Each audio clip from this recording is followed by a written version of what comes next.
Ji-eum benar-benar lupa kalau hari ini adalah hari kematian Yeon Ju-won, dirinya di kehidupan ke-18, dan dia juga nggak nyangka bahwa Suha masih bersedih atas kematiannya. Selama ini dia nggak pernah melihat langsung kesedihan-kesedihan orang yang ditinggalkannya pada kehidupan-kehidupan sebelumnya. Makanya hatinya terasa sakit saat melihat kesedihan mereka. Untuk menghibur Suha yang baru saja dari kuburan Ji-won, Ji-eum mengajaknya untuk menikmati keindahan bunga sakura yang berguguran. Dia berharap keindahan pemandangan yang mereka saksikan ini bisa menghapus kesedihan Suha. Apa yang Ji-eum lakukan cukup berguna menghibur Suha. Ji-eum juga nggak menyia-nyiakan kesempatan dan malah merayu Suha agar terus mengingat dan memikirkannya hingga jatuh cinta padanya. Suha langsung menegaskan kalau hal itu nggak akan terjadi. Reaksi Ji-eum, dia nggak peduli dan tetap gencar mendekati Suha. Seperti saat Suha menanyakan makanan kesukaannya, Ji-eum malah menjawab kalau dia menyukai Suha. Jadi apapun yang menjadi makanan kesukaan Suha itu adalah makanan yang dia suka juga. Melihat tekad hatinya, Suha pun memberitahu tipe wanita yang disukainya, wanita yang lebih tua darinya. Orang bilang aku lebih dewasa daripada umurku. Bisakah dihitung dari tingkat kedewasaan saja? Ujar Ji-eum. Apa tidak bisa? Suha terkejut dan sama sekali nggak menduga ucapan Ji-eum tersebut, dan tanpa disadari dia pun tersenyum simpul. Saat mau pergi dari area pemakaman, tiba-tiba saja terdengar suara klakson dari mobil truk yang mau melintas. Ji-eum udah langsung mengerem. Namun hal ini malah memicu trauma Suha. Dia teringat dengan kecelakaan yang dialaminya dan juga kecelakaan yang merenggut nyawa Ju-won. Suha mengalami serangan panik dan mulai kesulitan bernafas.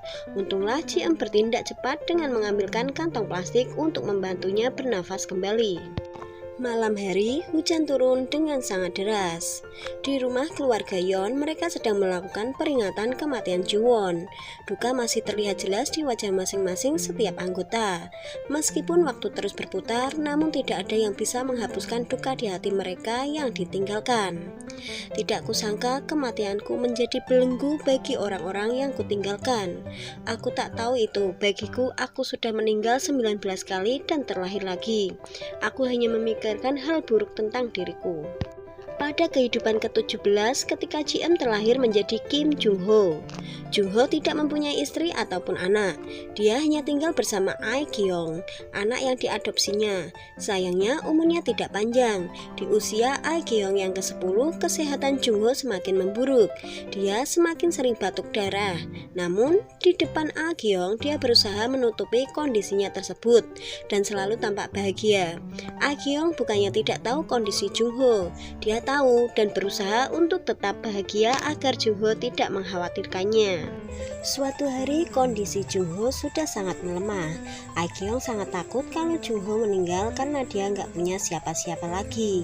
Dengan sekuat tenaga, Ae-gyeong berusaha menahan tangisnya dan meminta pamannya untuk makan yang banyak agar sehat dan berumur panjang.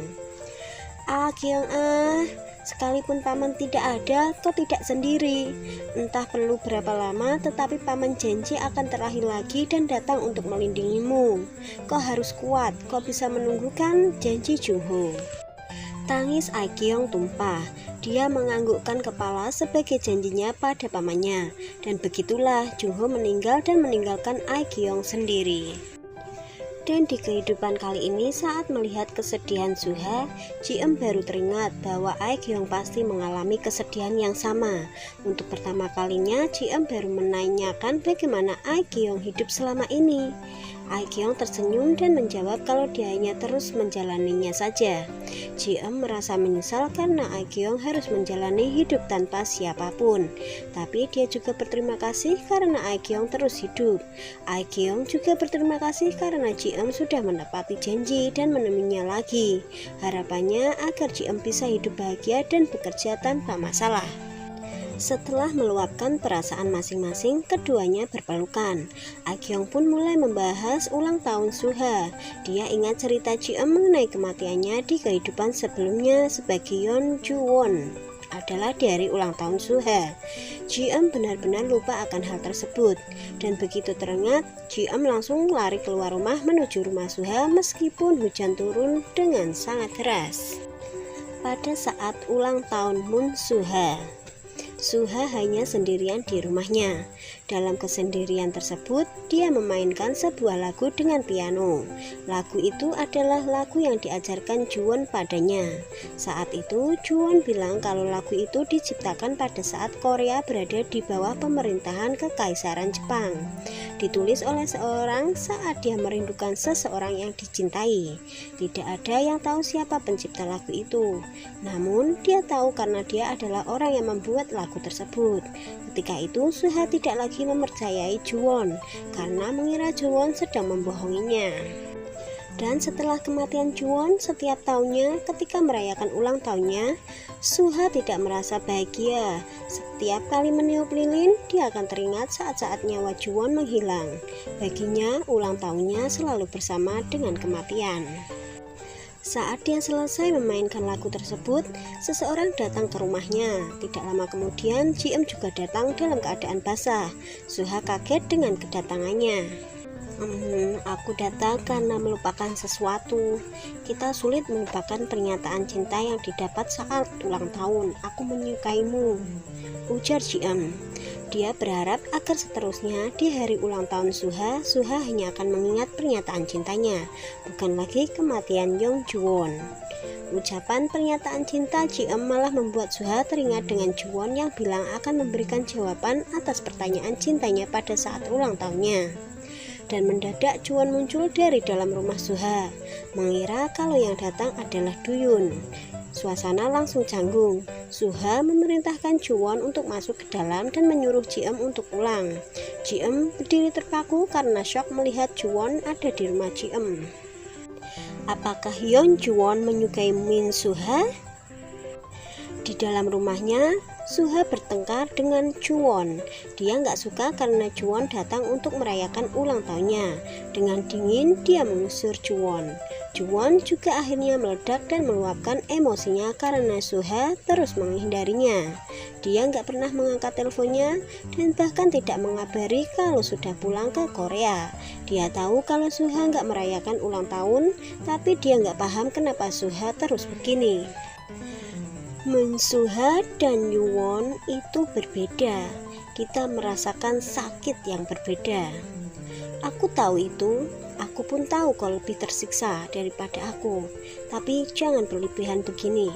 Aku sudah muak. Sebenarnya aku tak mau bicara begini. Aku sungguh sedih melihatmu.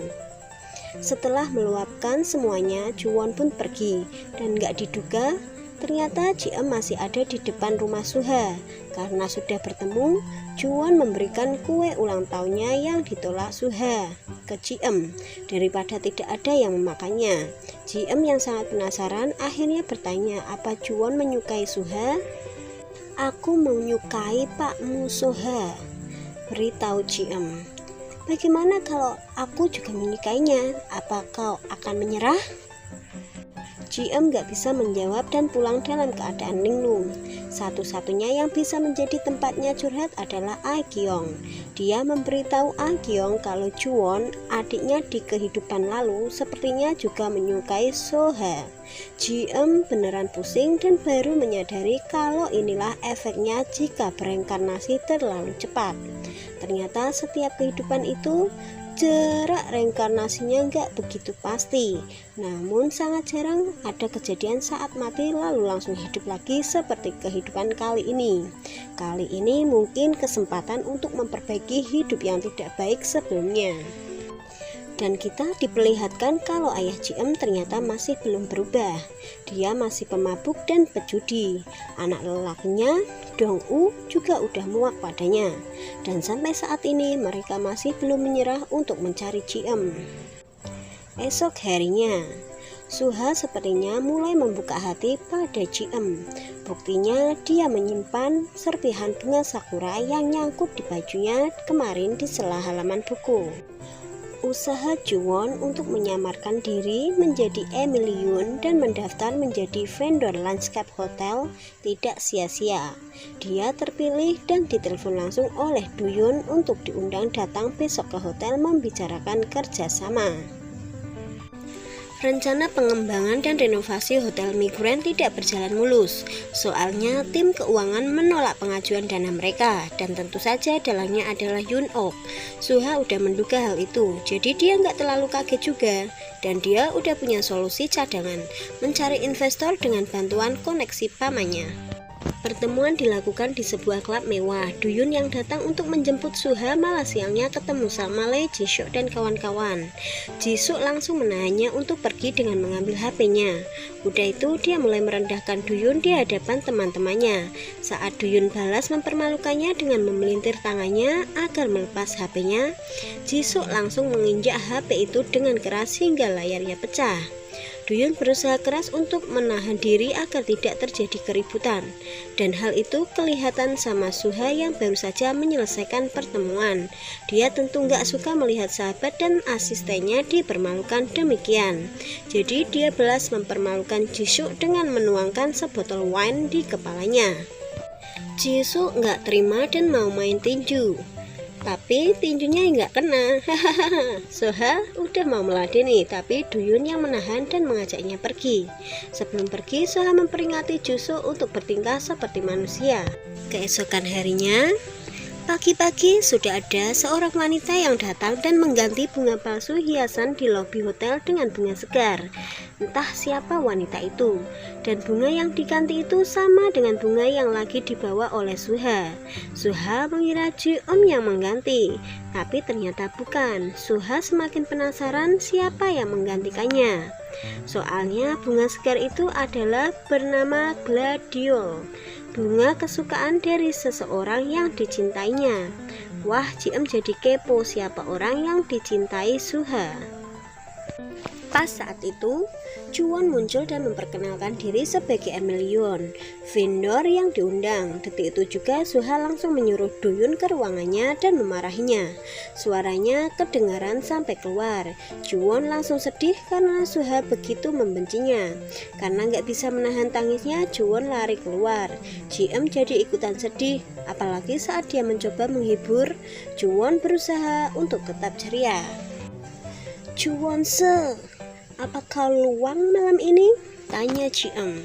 Ji-eum memberanikan diri untuk mendekatkan diri pada Juwon. Dia mengajak Juwon untuk minum bersama. Melihat Juwon dari dekat dan mendengar ceritanya, Ji-eum jadi teringat semua kenangan bahagianya bersama adik kecilnya. Juwon saat kecil sangatlah manis dan menggemaskan.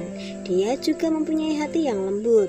Dulu saat Juwon bertanya siapa yang akan dia selamatkan jika Juwon dan Suha tenggelam, Juwon menjawab kalau dia akan menyelamatkan Suha. Soalnya dia merasa kasihan pada Suha yang gak punya ibu.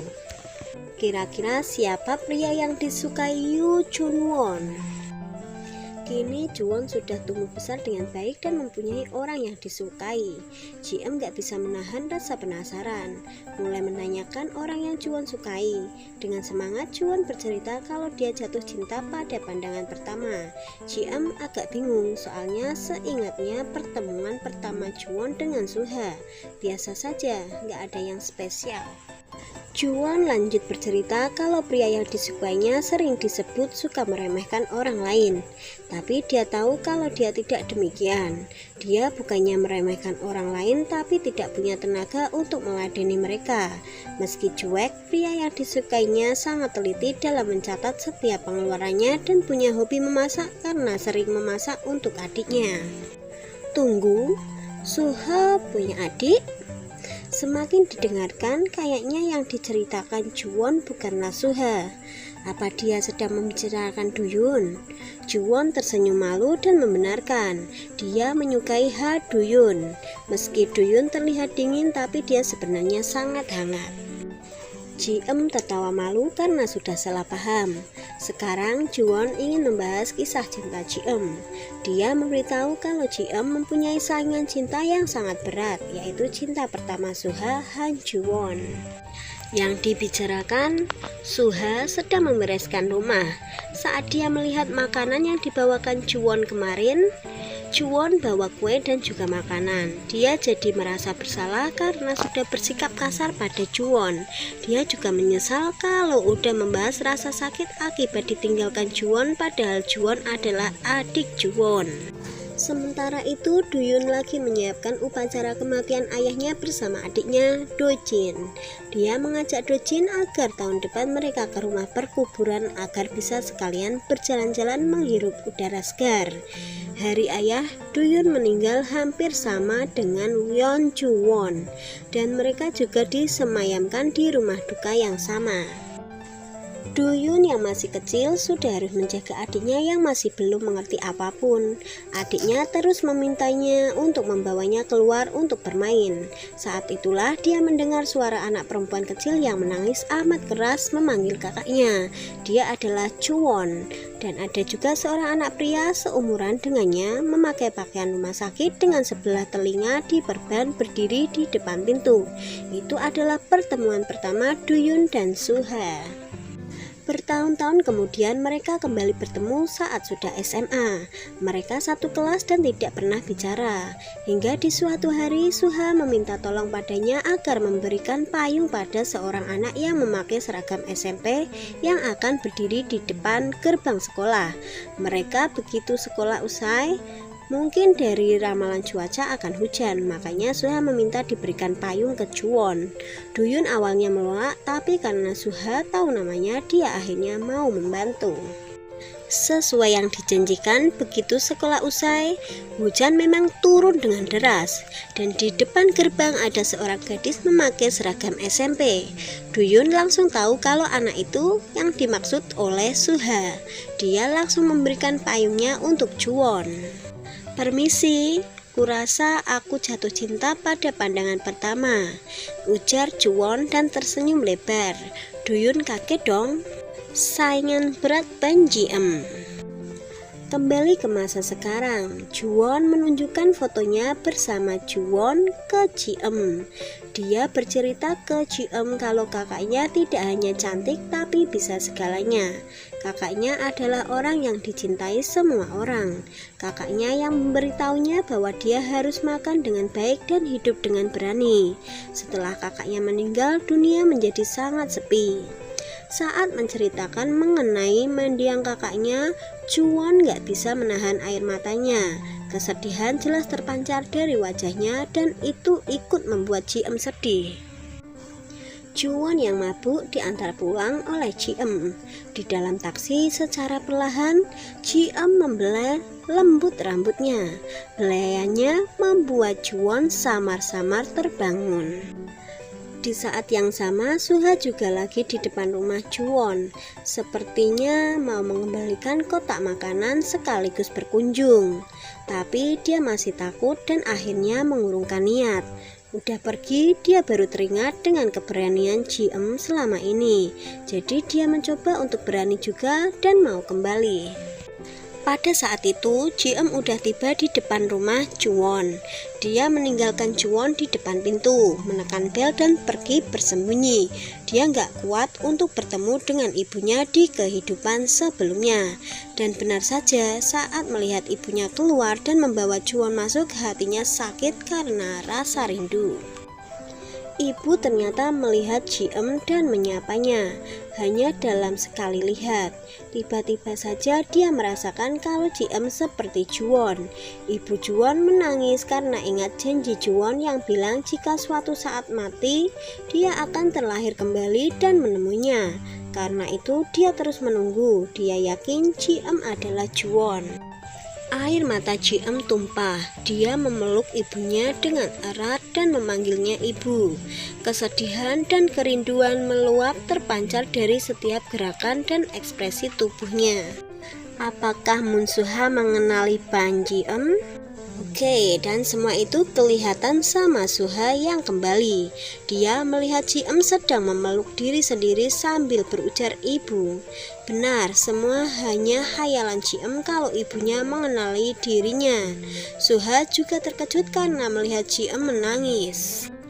Moon Suha, ujar Ji-eum saat melihat Suha. Caranya memanggil namanya sama seperti cara Juwon. Kak Juwon, tanya Suha di dalam hatinya. Makin seru aja ya kisahnya antara Suha dan Ji-em. Jangan lupa tetap stay di channel kita ya untuk menonton kelanjutan kisah Suha dan Ji-em.